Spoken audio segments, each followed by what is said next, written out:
জাতীয় সমাজতান্ত্রিক দল জাসদের সভাপতি বীর মুক্তিযোদ্ধা জনাব হাসানুল হক ইনুর বিরুদ্ধে চলমান যে মামলা আইসিটিবিডি কেস নাম্বার ৩/২০২৫, এই মামলায় যুক্তিতর্কের জন্য দিন ধার্য ছিল। এই মামলার গত তারিখ ছিল মার্চ মাসের 10 তারিখে। এই মার্চ মাসের 10 তারিখের পরে আজকে পর্যন্ত এর মধ্যে গণমাধ্যমের সংবাদের ভিত্তিতে আমরা জানতে পেরেছি প্রসিকিউশন এবং তদন্ত সংস্থা সম্পর্কে কিছু বেশ গুরুত্বপূর্ণ সংবাদ প্রকাশিত হয়েছে। এই সংবাদগুলো দেখে আমরা রীতিমতো বিস্মিত হয়েছি এবং আমরা মনে করি নবনিযুক্ত চিফ প্রসিকিউটর তিনিও এগুলোতে হতভম্ব হয়েছেন এবং আমরা মনে করি সদ্য সাবেক চিফ প্রসিকিউটর এবং তার টিম সম্পর্কে যে সংবাদগুলো বের হয়েছে, যে তদন্ত প্রক্রিয়া নিয়ে, রাজসাক্ষী বানানো নিয়ে, পুরো জুলাই আগস্টের এই মামলাগুলোর তদন্ত নিয়ে যে সংবাদগুলো বের হয়েছে, এতে করে মাননীয় ট্রাইব্যুনালও কিছুটা বিব্রত হয়েছেন বলে আমরা মনে করেছিলাম এবং আমরা মনে করি এতে করে সাবেক চিফ প্রসিকিউটর এবং তার টিম যে মামলাগুলো তদন্ত করে যে মামলাগুলোতে ফর্মাল চার্জ দাখিল করেছেন এবং মামলাগুলো শুরু করেছিলেন, পুরো প্রক্রিয়াটাই প্রশ্নবিদ্ধ হয়েছে এবং সেই সাথে এই জুলাই আগস্টের এই মামলাগুলো করার ক্ষেত্রে তার বড় ধরনের কনফ্লিক্ট অফ ইন্টারেস্ট ছিল এবং এটা ইন্টারন্যাশনাল ক্রিমিনাল কোর্টের ফিলিপাইনের দূতার্থের মামলার ক্ষেত্রে ওখানকার প্রসিকিউটর করিম খানের যেই কনফ্লিক্ট অফ ইন্টারেস্টের কারণে তাকে যে মামলা থেকে বারিত করা হয়েছিল সেটার সমতুল্য।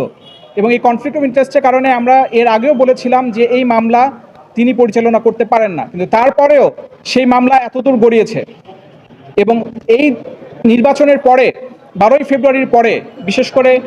মার্চ মাসে যে সংবাদগুলো এসেছে প্রসিকিউশন টিম এবং তদন্ত সংস্থা সম্পর্কে, তাতে করে আমরা এই মামলার আবার পুনর্তদন্ত চেয়েছিলাম এবং আপনাদের নিশ্চয়ই মনে আছে এই মামলায় যখন আমরা ডিসচার্জ পিটিশন দেই এবং ডিসচার্জ পিটিশনের রিভিউ পিটিশন দেই, তখন আমাদের একটা শব্দকে উল্লেখ করে তৎকালীন চিফ প্রসিকিউটর বলেছিলেন যে আমাদের এই বক্তব্য রাষ্ট্রদ্রোহিতার শামিল। আদালতের ভিতরে আইনজীবীর বক্তব্য কখনো রাষ্ট্রদ্রোহিতা হতে পারে না।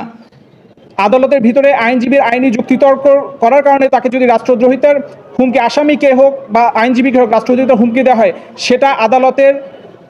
আইনজীবীর বিচার কাজ পরিচালনার ক্ষেত্রে এবং আসামির আত্মপক্ষ সমর্থনের ক্ষেত্রে একটা বাধার সৃষ্টি করে। এই বিষয়গুলো আমরা মাননীয় ট্রাইব্যুনালের সামনে তুলে ধরতে চেয়েছিলাম, পুনর্তদন্ত চেয়েছিলাম। মাননীয় ট্রাইব্যুনাল আমাদের দরখাস্ত খারিজ করেছেন। অতঃপর আমরা চেয়েছিলাম 2 জন সাক্ষী, বিশেষত PW2 এবং PW10। PW2 যিনি একজন প্রসিকিউটর এবং বিশেষ তদন্ত কর্মকর্তা হিসেবে তানভীর হাসান জোহা, যিনি এই মামলায় সাক্ষী প্রদান করেছেন এবং এই বিশেষ তদন্তকারী কর্মকর্তার নাম আমরা আপনাদের মাধ্যমে ঘুরে ফিরে গত কয়েকদিন যাবৎ বারবার শুনছি এবং গতকালকের একটা খবরেও আমরা দেখলাম 2 জন প্রসিকিউটর পাল্টাপাল্টি অভিযোগ করছেন। একজন বলছেন যে একটি হার্ড ড্রাইভ ট্রাইব্যুনাল থেকে পাওয়া যাচ্ছে না, সিসিটিভি ফুটেজ পাওয়া যাচ্ছে না, এবং আরেকজন প্রসিকিউটর বলছেন যে এই সিসিটিভি ফুটেজ পাওয়া যাচ্ছে কি যাচ্ছে না এটা দেখার কোনো দায়িত্ব তাকে দেওয়া হয়নি। এই ধরনের পরিস্থিতিতে এই ধরনের একটা প্রসিকিউশন টিম এই ধরনের একটা গুরুত্বপূর্ণ মামলা এইভাবে করে পরিচালনা করছে, এতে করে আমরা তাদের